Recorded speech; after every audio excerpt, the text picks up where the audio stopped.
Hey everyone, welcome again to another 360 Timmy. Today we're in Mote Park in Maidstone, and today my special guest is Billy Harper. Hiya. Hi Billy, thanks for joining us. Pleasure, thanks for having me on. Absolutely. So Billy is a health and wellness entrepreneur, and we're going to talk about his life journey from traditional work through to running his own business. So where did it all start, Billy? So I had a traditional upbringing, and I think for me, I never did very well academically in school, and I started just working traditional jobs. I was stacking shelves in Iceland when I was 16.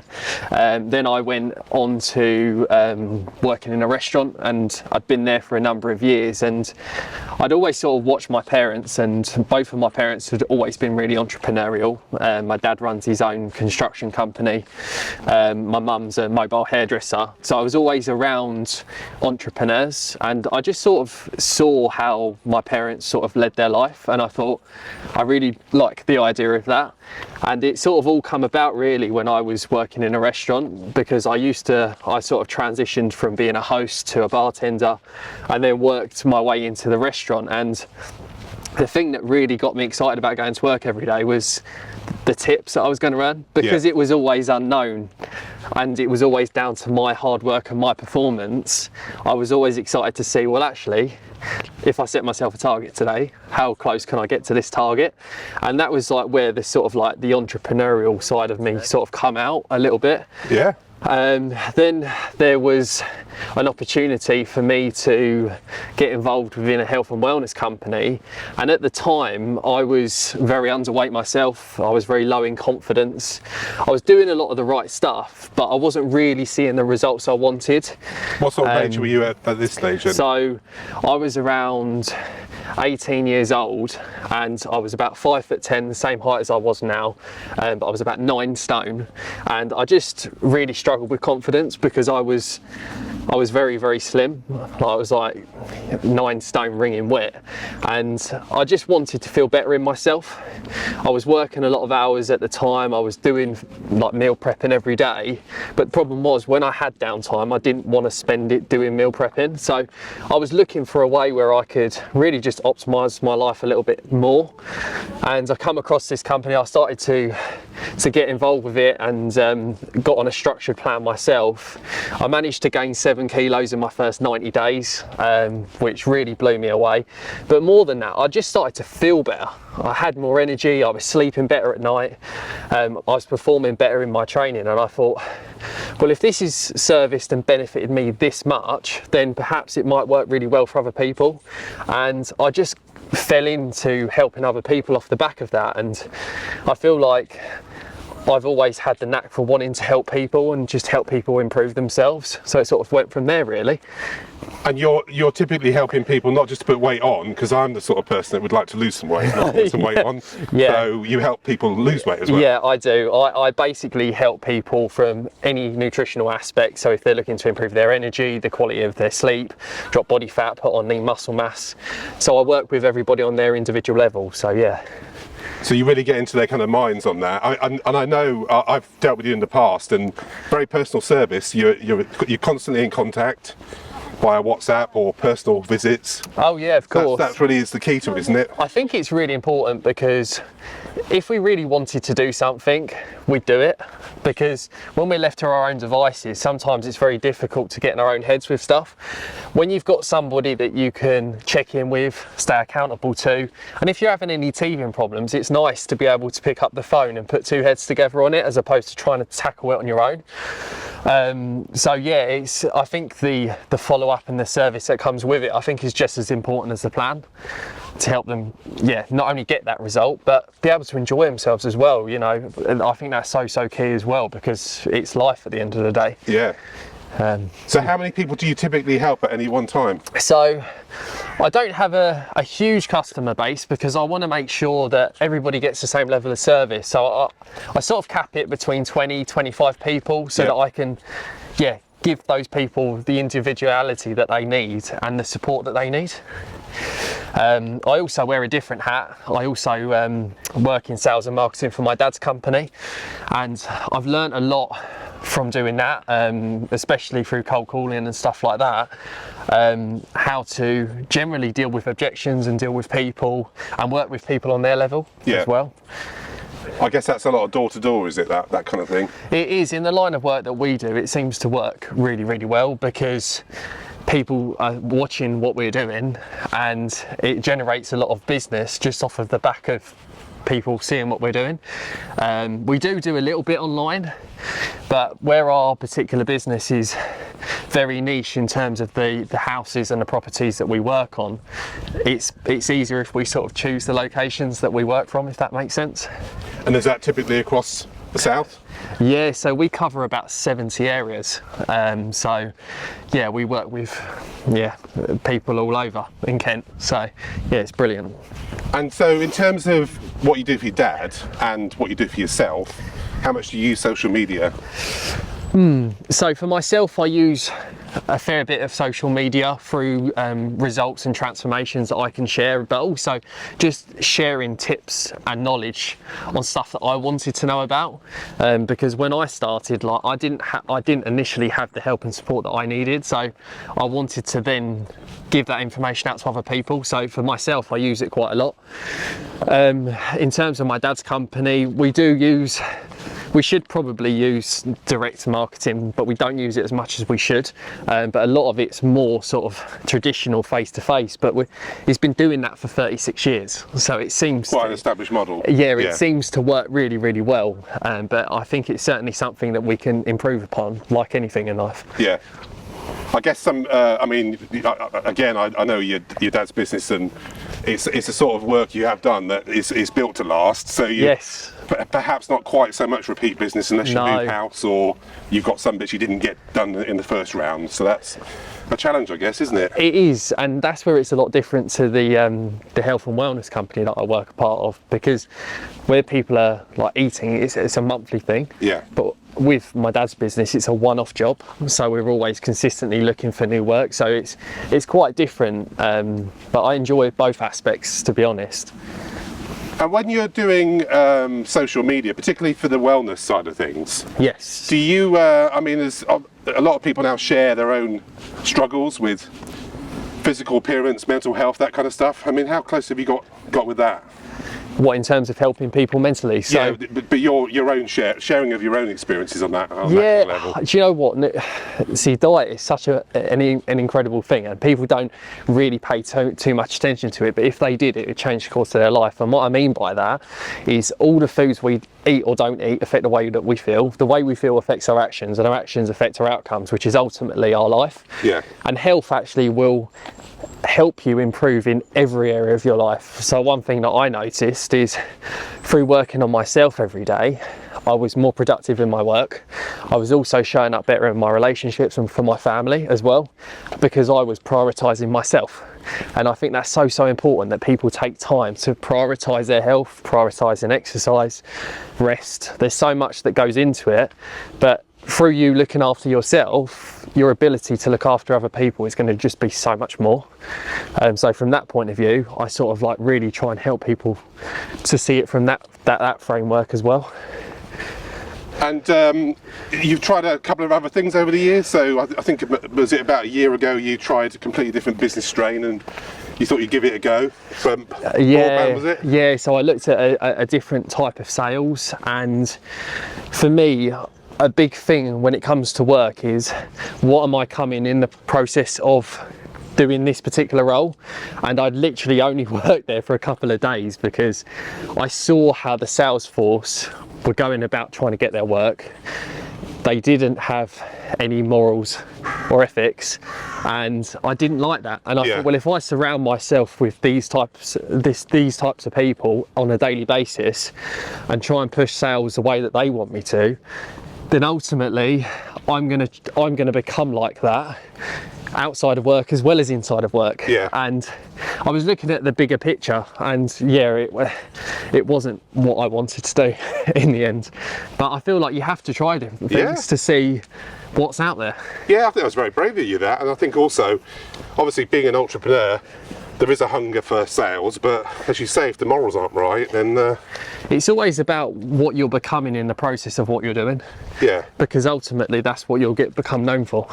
So for me, I always try and look at it from the person's point of view of, well, how can I help improve their life, not try and take from them, Yeah. if that makes sense. And if that's not at the forefront of what I'm doing, then what am I doing really? that's your sales USP, I guess, It's isn't it? almost like my moral compass. Yeah. So yeah. Have you ever considered other avenues then? So broadband was one you tried. So yeah, I like working with people, and I feel like my strength is sort of in marketing and sales generally. So to be honest, my sort of going away and trying this new job venture, if you like, and coming back, it sort of made me realise how valued I am within my dad's company.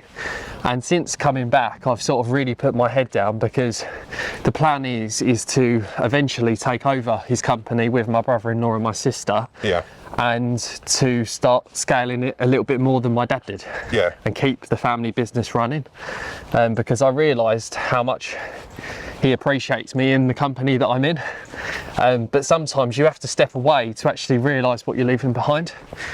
Do you have the freedom to suggest to him different strategies now, or do you think it's such a well-established model that your dad's quite happy with the way it? To be honest, where my dad's gone through a massive development journey himself, he's very open-minded. Yeah.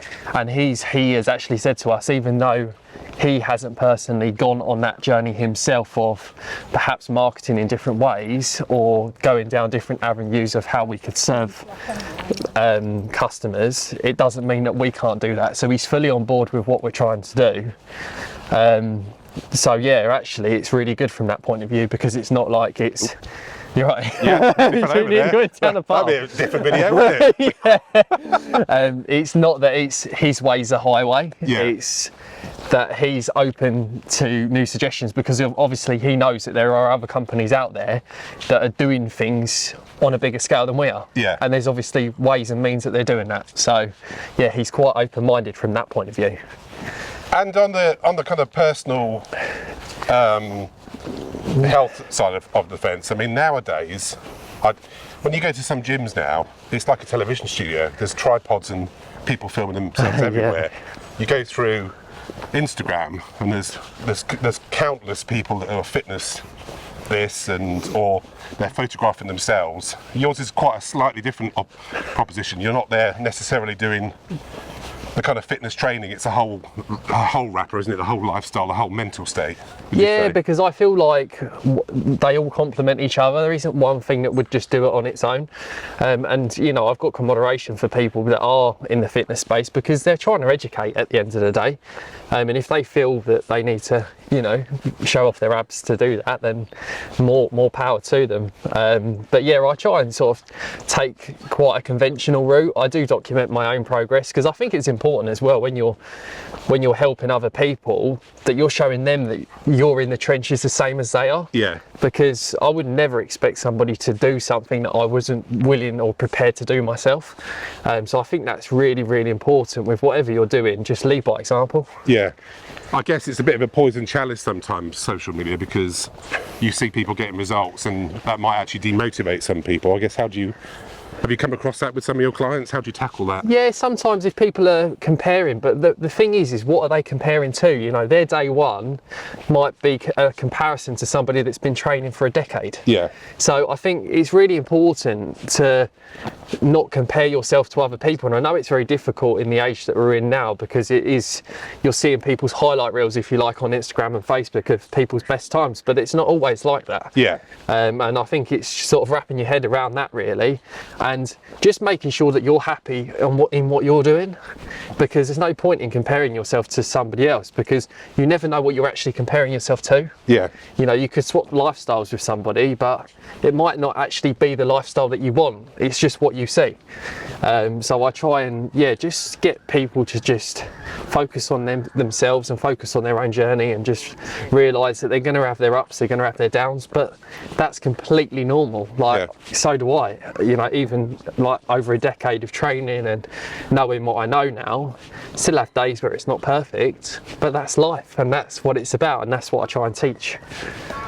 So what's an average week for you in terms of workouts, and what's your kind of regime? So nowadays I train less than I used to, just because I've got a better handle on things. So I tend to sort of follow 2 on, 1 off now. So I'll do like Monday, Tuesday, Wednesday off, Thursday, Friday, Saturday off, and then I'll sort of like repeat that. I'm quite lucky because most of my work is walking. Yeah. So I'm doing 10 to 20,000 steps easily on a day. Yeah. We also run an online fit club on a Tuesday night. Right. Yeah. Via Zoom. So yeah, from that point of view, that's sort of like my activity, if you like. And I know it's different for everyone. So I guess another thing, I'm not just saying this because I'm getting old, but I am old, but as you get older, you can't do so many things as you used to be able to do, like going up hills like this, for instance. Yeah, it catches you by surprise, doesn't it? Yes. Yeah. So how do you, have you felt that since you were 18 to where you are now? Yeah, do you know what? It's one of those things like everyone thinks is not going to happen to them. Yeah. And actually, since moving into my 30s, I've noticed more niggles than I did before. Yeah. And actually, I've had a few minor injuries since going into my 30s, but not doing anything different. Just that, like you said, you're getting older and you've got to realise that you're probably not going to be as capable as you was when you were 18, but that's all right. It's just overcoming and adapting to that. So yeah. Do you train your dad as well? Yeah, so my dad's, even though he's in his 60s, he's definitely got a mentality of an 18-year-old for sure. Good. Wow. He still does martial arts once a week. He does our fit club on a Tuesday night. And now he's got his home gym set up. He's doing that as well as and when he can. So I feel like, he just stays. He knows, especially as he's getting older, and he knows the importance of trying to keep his lean muscle tissue as high as possible, because there was a quote that said, you can't help aging, but you don't have to get old. Yeah. Because you can still be fit and healthy when you go into your later years, and it's so important because it really affects you not being frail, and if you have falls and stuff like that, if you've got more lean muscle tissue on you, the chances are you're not going to break something. Yeah. Because you're just generally looking after your body better, and I think he just understands that he wants to age and he wants to be able to get to 100 if he can, and still be able to do press ups. Yeah, absolutely. So what does the future hold for you? So have you thought about doing anything else? So I think we've talked before about you'd like to do something with CEOs. Yeah, so I definitely want to start my own podcast for sure. That's definitely on the cards for 2024 for me. And yeah, I want to base it around entrepreneurs, just to really inspire other people that might have an idea around business to actually act on that idea, or be able to listen to our show. And my idea is to be able to interview people and get the full story. Yeah. Because the thing is when people see success, they only see the success. Yeah. However, and the cars, and that's the thing with entrepreneurs especially, they go through so much adversity to get to where they are. Yeah.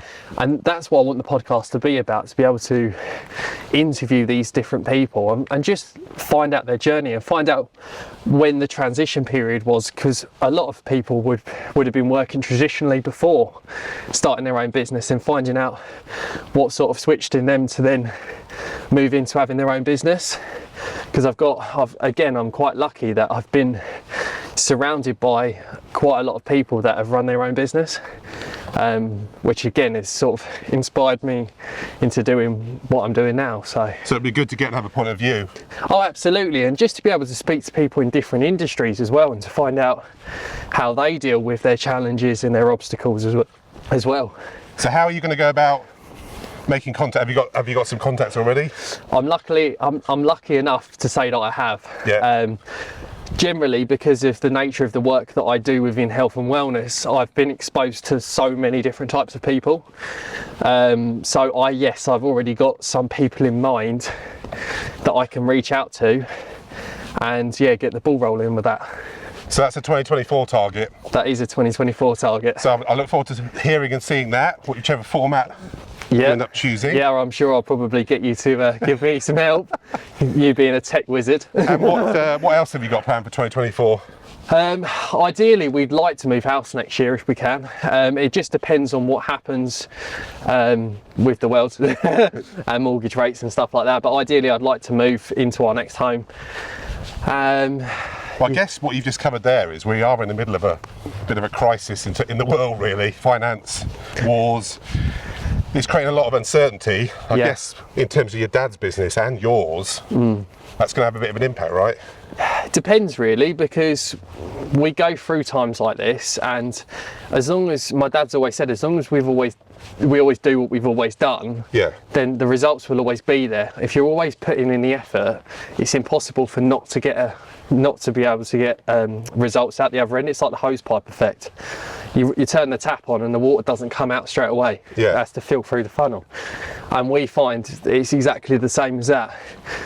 Even through the pandemic, with my health and wellness business, I was doing very well because people were at home and a lot of people were thinking about health and wellness.